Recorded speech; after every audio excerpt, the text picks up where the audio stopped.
ಇನ್ನು ನಮ್ಮ ಅಧ್ಯಕ್ಷರು, ಅವ್ರಿಗೆ ಎಷ್ಟು ಹೊಗಳಿದ್ರು ಕಡಿಮೆನೆ. ಯಾಕೆಂದರೆ ಪ್ರತಿಯೊಂದು ಹಂತದಲ್ಲೂ ಇಂಜಿಂಚು ಎಲ್ಲನೂ ಗೊತ್ತಿತ್ತು ಅವ್ರಿಗೆ. ಪ್ರತಿಯೊಂದು ಹಂತದಲ್ಲೂ ನಿಂತ್ಕೊಂಡು, ಆಮೇಲೆ ಒಂದು ಕ್ಯಾರೆಕ್ಟರ್ ಗೆಸ್ಟ್ ಅಪಿರಿಯನ್ಸ್ ಮಾಡಬೇಕು ಅಂತ ಕೇಳಿದಾಗ ಒಂದು ಮಾತು ಆಡದೆ ಅಪ್ಪಾಜಿ ಹೇಳ್ತಾ ಇದ್ರು, ಅವ್ರಿಗೆ ಪೇಮೆಂಟು ಏನೋ ಮಾತಾಡಬೇಕು ಅಂದಾಗ ಅವ್ರು ದುಡ್ಡು ಕೊಡೋದಾರ ಮಾಡೋದೇ ಇಲ್ಲ ಅಂದ್ರಂತೆ. ಅಷ್ಟೊಂದು ದೊಡ್ಡ ಮನಸ್ಸು. ಅದೆಲ್ಲ ತುಂಬ ಒಳ್ಳೆ ಸಪೋರ್ಟ್ ಕೊಟ್ಟಂಥ ಶರಣ್ ಸರ್ಗೆ ತುಂಬ ಹೃದಯದ ಧನ್ಯವಾದಗಳು. ಇನ್ನೊಬ್ಬರು ಸ್ಪೆಷಲ್ ವ್ಯಕ್ತಿ ಅಂದರೆ ಭಯ್ಯ, ನಮ್ಮ ರಾಕಿಂಗ್ ಸ್ಟಾರ್ ಯಶ್ ಅವರು ಸ್ಕ್ರಿಪ್ಟ್ ಲೆವೆಲಲ್ಲೂ ಜೊತೆಗಿದ್ದರು.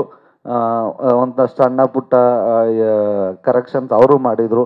ಮತ್ತು ನಮ್ಮ ರಿಲೀಸ್ ದಿನ ಅವ್ರು ಯಾರ ಕೈಗೂ ಸಿಗಲ್ಲ, ಬಟ್ ಆದರೂ ರಿಲೀಸ್ ದಿನ ಮನೆ ಕರೆದು ನಮ್ಗೆ ಆಶೀರ್ವಾದ ಮಾಡಿ, ಇಲ್ಲ ಇದು ತುಂಬ ದೊಡ್ಡ ಸಕ್ಸಸ್ ಆಗುತ್ತೆ ಅಂತ ಹೇಳಿ ಅವರು ಆಶೀರ್ವಾದ ಮಾಡಿದ್ರು.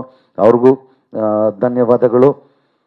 ಇನ್ನು ಈ ಈಗ ನಮ್ಮ ಸಿನಿಮಾ ಏನೇ ಆದರೂ ಒಂದು ಇನ್ವಿಟೇಷನ್ ಅಂತ ಅಂದರೆ ಅದು ಸಾಂಗ್ಗಳು ತುಂಬ ಚೆನ್ನಾಗಿ ಬಂತು. 3ಕ್ಕೆ 3 ಸಖತ್ತಾಗಿತ್ತು. ಬಟ್ ಒಂದು ಮೆಲೋಡಿ ಸಾಂಗ್ ಅಂತೂ ಒಬ್ಬ ಕಾಮಿಡಿಯನ್ಗೆ ಫಸ್ಟ್ ಟೈಮ್ ಹೀರೋ ಮಾಡೋನಿಗೆ ಸಿಗೋ ಥರದ ಸಾಂಗ್ ಅಲ್ಲವೇ ಅಲ್ಲ.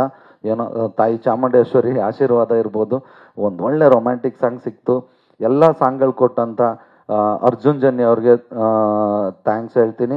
ಹಾಗೆ ಇದು ಲಿರಿಕ್ ಬರೆದಿದ್ದಂಥ ಮೆಲೋಡಿ ಸಾಂಗ್ ಬರೆದವರು ನಮ್ಮ AP ಅರ್ಜುನ್ ಅವರು, ಮತ್ತು ಇನ್ನೆರಡು ಸಾಂಗ್ ಬರೆದವರು ನಮ್ಮ ಬಹುದ್ದೂರು ಚೇತನ್ ಅವರು. ಇಬ್ಬರಿಗೂ ಧನ್ಯವಾದಗಳು. ಇನ್ನು ಟೆಕ್ನಿಷಿಯನ್ಸ್ ಅಂತ ಬಂದರೆ, ಈಗ ನಮ್ಮ ಸಿನಿಮಾ ಅಧ್ಯಕ್ಷ ನೋಡಿದ್ರೆ ಒಂದು ಹಳ್ಳಿಲೇ ಸ್ಟಾರ್ಟ್ ಆಗಿ ಹಳ್ಳಿಲೇ ಮುಗ್ದೋಗ್ತಿತ್ತು.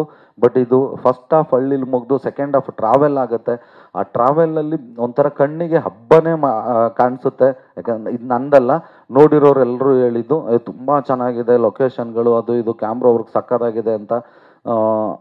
ಬರೀ ಕ್ಯಾಮ್ರಾ ವರ್ಕ್ ಅಷ್ಟೇ ಅಲ್ಲ, ಎಲ್ಲದರಲ್ಲೂ ನನಗೆ ಒಂಥರ ಬೆನ್ನೆಲುಬಾಗಿ ನಿಂತರು ಅಂತ ಹೇಳಿದ್ರು ತಪ್ಪಾಗಲ್ಲ. DOP sir, Shekhar Chandra sir, thank you so much.